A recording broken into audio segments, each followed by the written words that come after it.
Last week I asked Father if I could just use the stand mic because it reminds me of my stand-up comedy days,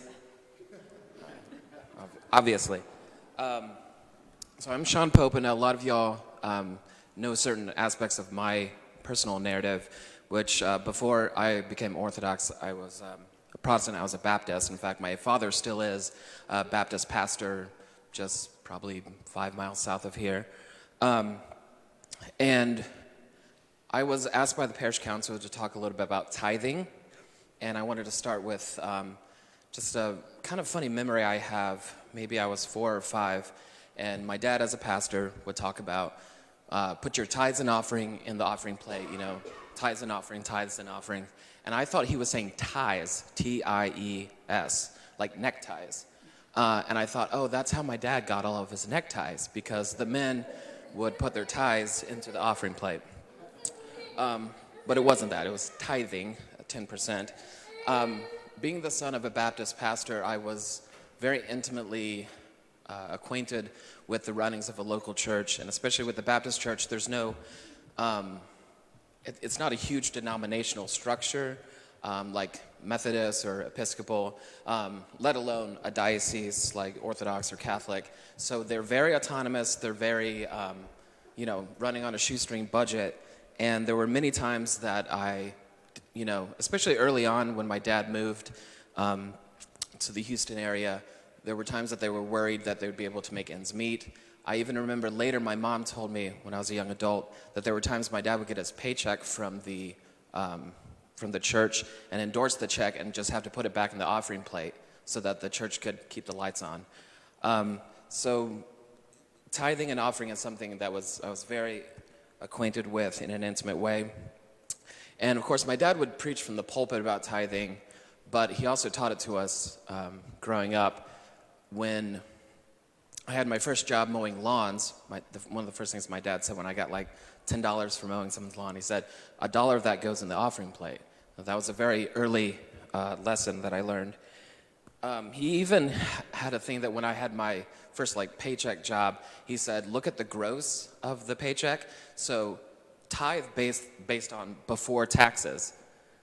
So he says you should give God before you give Uncle Sam his money.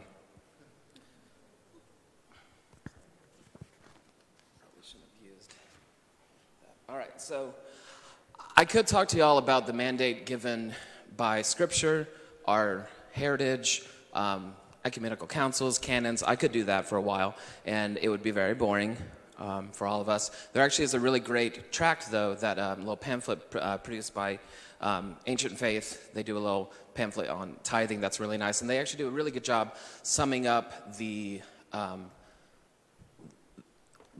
practice based in the Old Testament, and then Christ's own teaching, and even talking about the church fathers and how they talked about the mandate for tithing. And it's very much there. And in fact, the practice of tithing comes from the ancient Hebrew practice of first fruits. And it's actually even more intense than just the 10% of your income or whatever your goods are. It's the best. It's the very best. Before you distribute anything of your grain, your wine, your olives, your cattle, you give your best, your first fruits to the temple, to God. So the biblical practice of tithing is actually a concession. It's knowing that all is God's, and that everything we have, whether it's our education, our income, our talents, all of that comes from God. And so giving a tithe is just acknowledging, God, this is a gift, and we give back to you, just like in part of liturgy is that we give and we also receive, and that's a beautiful rhythm that we practice.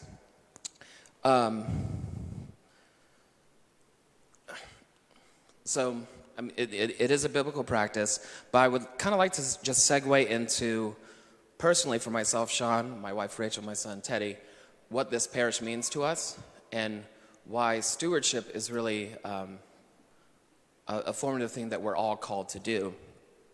I'm looking at the Harrises over here. I was just remembering, I think it was the Sunday after our wedding, when Rachel and I were married here. I think, Stephen, you had taken a picture of us when we had our crowns removed, and you sent it to Father. And I was just remembering now, and it was such a pleasure that Rachel and I later got to sing at George's wedding. when we joined this parish, and Rachel and I were received into Orthodox Church 4 days before we were married here, and a lot of people didn't know us. And this is actually kind of touching, but Rachel had, I guess it was on our anniversary, she had pulled out our guest book.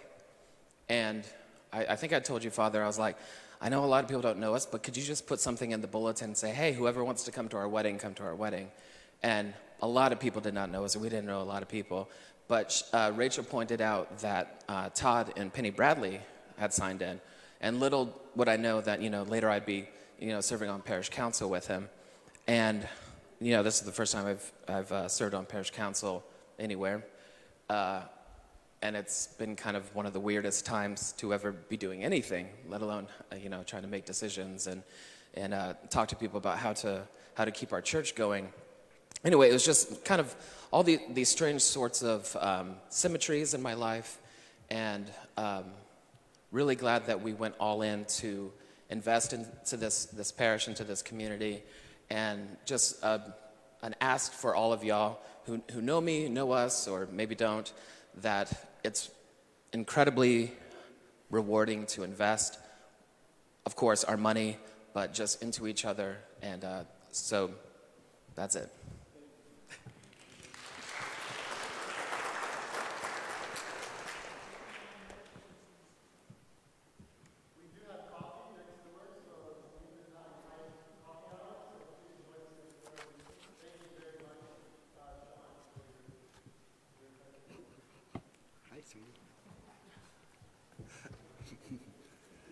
I thank thee, O Lord my God, that thou hast not rejected me a sinner, but hast vouchsafed me to become a communicant of thy holy things.